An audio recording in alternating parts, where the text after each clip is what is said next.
Selamat sore semuanya, perkenalkan nama saya Vinasya Kalista dengan NIM 213004096, jurusan akuntansi di Fakultas Ekonomi di Universitas Prima Indonesia. Hari ini akan menjelaskan tentang materi Sistem Akuntansi Persediaan di mata kuliah Sistem Informasi Akuntansi dengan dosen pengampu Bapak Khotua Samosir. Pertama kita akan ke dalam pendahuluan terlebih dahulu, yaitu dalam perusahaan manufaktur, persediaan terdiri dari persediaan produk jadi, persediaan produk dalam proses, persediaan bahan baku, persediaan bahan penolong, persediaan bahan habis pakai pabrik, persediaan suku cadang. Dalam perusahaan dagang, persediaan hanya terdiri dari satu golongan, yaitu persediaan barang dagangan yang merupakan barang yang dibeli untuk tujuan dijual kembali. Transaksi yang mengubah persediaan produk jadi, persediaan bahan baku, persediaan bahan penolong, persediaan bahan habis pakai pabrik, dan persediaan suku cadang bersangkutan dengan transaksi intern perusahaan dan transaksi yang menyangkut pihak luar perusahaan. Sedangkan transaksi mengubah persediaan produk dalam proses seluruhnya berupa transaksi intern perusahaan.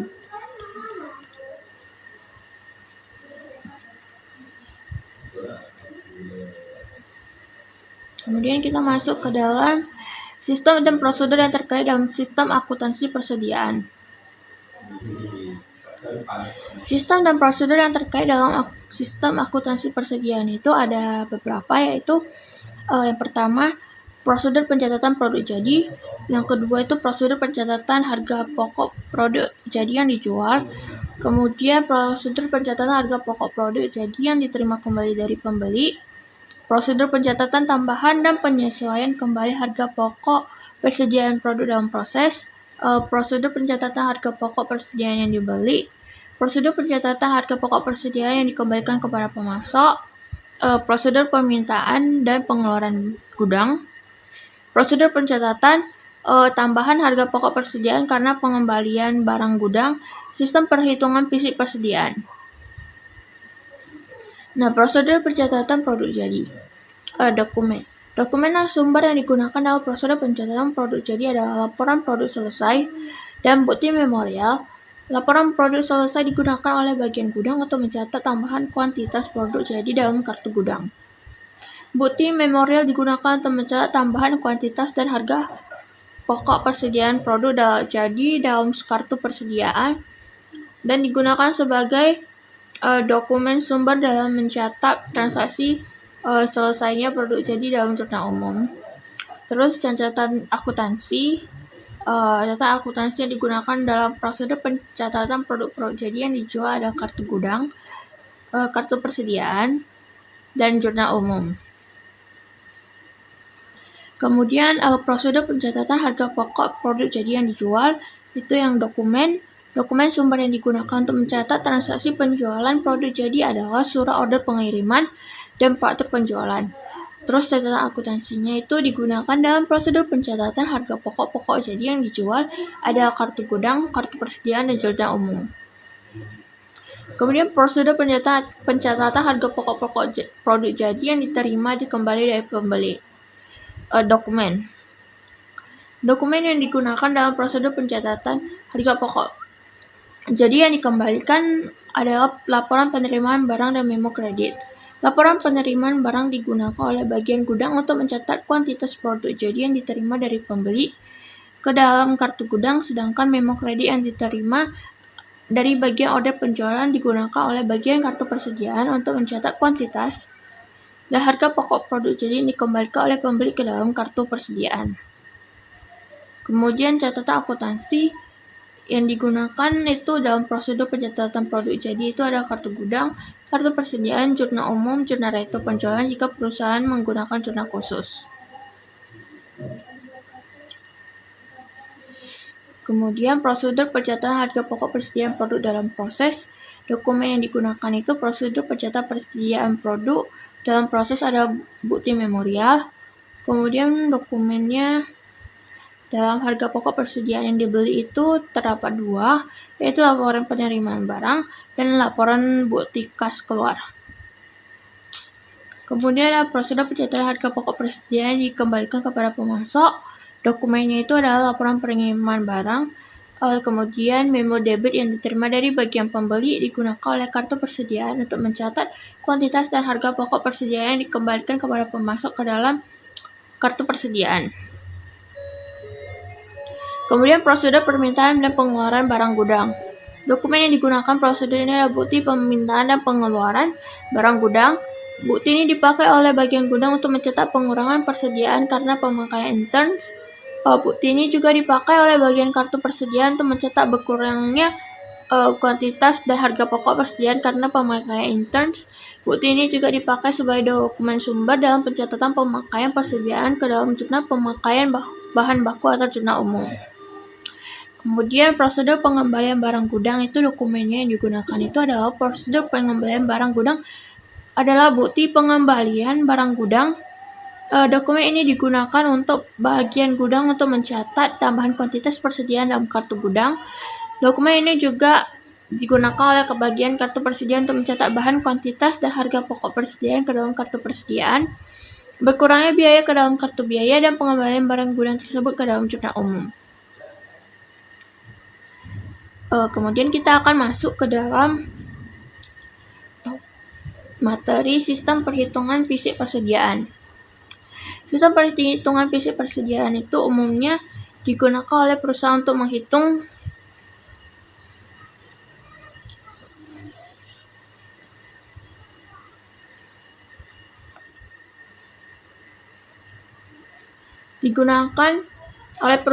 menghitung secara fisik persediaan dan disimpan di dalam gudang, dan hasilnya digunakan untuk meminta pertanggungjawaban bagian gudang mengenai pelaksanaan. Fungsi penyimpanan dan pertanggungjawab bagian kartu persediaan mengenai keandalan catatan persediaan diselenggarakannya, serta untuk memasukkan penyesuaian terhadap catatan persediaan di dalam kartu persediaan. Kemudian kita masuk ke dokumen yang digunakan. Dokumen yang digunakan itu untuk merekam, meringkas, dan membukukan hasil perhitungan fisik persediaan. Pertama, kartu perhitungan fisik, daftar hasil perhitungan fisik, bukti memorial.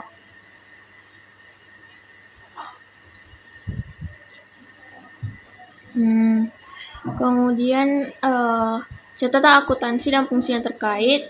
Catatan akuntansinya itu kartu persediaan. Catatan akuntansi ini digunakan untuk mencatat adjustment terhadap data persediaan yang tercantum dalam kartu persediaan oleh bagian kartu persediaan berdasarkan hasil perhitungan fisik persediaan. Kemudian kartu gudang. Catatan ini digunakan untuk mencatat adjustment terhadap data persediaan yang tercantum dalam kartu gudang yang diselenggarakan oleh bagian gudang berdasarkan hasil perhitungan fisik persediaan. Kemudian jurnal umum digunakan untuk mencatat jurnal adjustment rekening persediaan karena adanya perbedaan antara saldo yang dicatat dalam rekening persediaan dengan saldo menurut perhitungan fisik. Terus fungsi yang terkait itu adalah pemegang kartu perhitungan fisik, penghitung, dan pengecekan. Baru fungsi yang terkait dalam sistem perhitungan fisik persediaan itu adalah panitia perhitungan fisik persediaan. Panitia ini berfungsi untuk melaksanakan perhitungan fisik persediaan dan menyerahkan hasil perhitungan tersebut kepada bagian kartu persediaan untuk digunakan sebagai dasar adjustment terhadap catatan persediaan dalam kartu persediaan. Kemudian fungsi akuntansi. Fungsi ini bertanggung jawab mencantumkan harga pokok suatu persediaan yang dihitung ke dalam daftar hasil perhitungan fisik, mengalihkan kuantitas dan harga pokok persatuan yang tercantum dalam daftar hasil perhitungan fisik, mencantumkan harga pokok total dalam daftar hasil perhitungan fisik, melakukan adjustment terhadap kartu persediaan berdasarkan data hasil perhitungan fisik persediaan, membuat bukti memorial untuk mencatat adjustment data persediaan dalam jurnal umum berdasarkan hasil perhitungan fisik persediaan. Terus fungsi gudang itu bertanggung jawab untuk melakukan adjustment data kuantitas persediaan yang dicatat dalam kartu gudang berdasarkan hasil perhitungan fisik mereka. Kemudian kita masuk ke jaringan prosedur dan unsur pengendalian interns.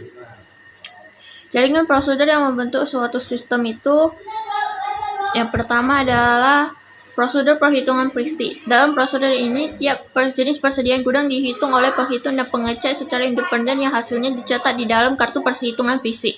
Kemudian prosedur komplikasi. Dalam prosedur ini, bagian kartu perhitungan fisik melakukan perbandingan data yang dicatat dalam bagian yang ketiga dan bagian kedua kartu perhitungan fisik serta melakukan pencatatan data yang tercantum ke dalam bagian 2 kartu perhitungan fisik ke dalam daftar perhitungan fisik.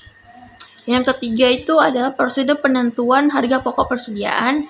Dalam prosedur ini, bagian kartu persediaan mengisi harga pokok persatuan tiap jenis persediaan yang tercantum dalam daftar perhitungan fisik berdasarkan informasi dalam kartu persediaan yang bersangkutan serta mengalihkan harga pokok persatuan tersebut dengan kuantitas hasil perhitungan fisik untuk mendapatkan total harga pokok persediaan yang dihitung. Kemudian prosedur adjustment. Dalam prosedur ini, bagian kartu persediaan melakukan adjustment terhadap data persediaan yang tercantum dalam kartu persediaan berdasarkan data dan hasil perhitungan fisik persediaan yang tercantum dalam daftar hasil perhitungan fisik persediaan. Dalam prosedur ini pula, bagian gudang melakukan adjustment terhadap data kuantitas persediaan yang tercatat dalam kartu gudang. Kemudian ada praktik yang sehat, yaitu kartu perhitungan fisik bernomor urut tercetak dan penggunaannya dipertanggungjawabkan oleh fungsi pemegang kartu perhitungan fisik untuk menghindari tidak dicatatnya hasil perhitungan fisik. Kemudian perhitungan fisik setiap jenis persediaan dilakukan 2 kali secara independen, pertama kali oleh penghitung, kedua kali oleh pengecek. Kemudian kuantitas dan data persediaan yang lain yang tercantum ke dalam bagian ketiga dan bagian kedua kartu perhitungan fisik dicocokkan oleh pemegang kartu perhitungan fisik sebelum data yang tercantum dalam bagian kedua kartu perhitungan fisik dicatat dalam daftar hasil perhitungan fisik. Kemudian peralatan dan metode yang digunakan untuk mengukur dan menghitung kuantitas persediaan harus dijamin ketelitiannya. Kemudian ada organisasi, yaitu perhitungan fisik persediaan harus dilakukan oleh suatu panitia yang terdiri dari fungsi pemegang kartu perhitungan fisik, fungsi penghitung, dan fungsi pengecek. Kemudian panitia yang dibentuk harus terdiri dari karyawan selain karyawan fungsi gudang dan fungsi akuntansi persediaan dan biaya, karena karyawan yang di kedua bagian inilah yang justru dievaluasi tanggung jawabnya atas persediaan. Kemudian ada sistem otorisasi dan prosedur pencatatan. Dalam hasil perhitungan fisik persediaan ditandatangani oleh ketua panitia perhitungan fisik persediaan. Terus pencatatan hasil perhitungan fisik persediaan didasarkan atas kartu perhitungan fisik yang telah diteliti kebenarannya oleh pemegang kartu perhitungan fisik. Kemudian harga satuan yang dicantumkan dalam daftar hasil perhitungan fisik berasal dari kartu persediaan yang bersangkutan. Adjustment terhadap kartu persediaan didasarkan pada informasi yang tercantum dalam daftar perhitungan fisik. Kemudian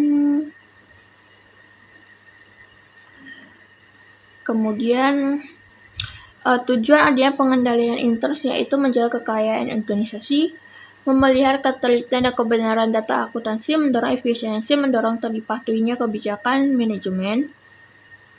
Terus ada elemen pengendalian internal, itu adalah lingkungan pengendalian, sistem akuntansi, prosedur pengendalian.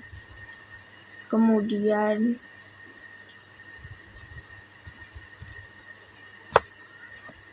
ada fasilitas pengolahan data meliputi 4, itu operasi konversi data, operasi komputer, perpustakaan, dan fungsi pengendalian.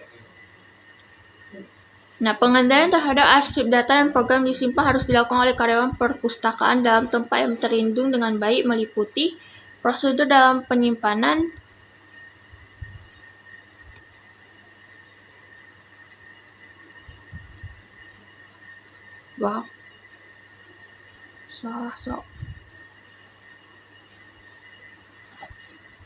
Oke, itu saja yang bisa saya sampaikan pada materi sistem akuntansi persediaan.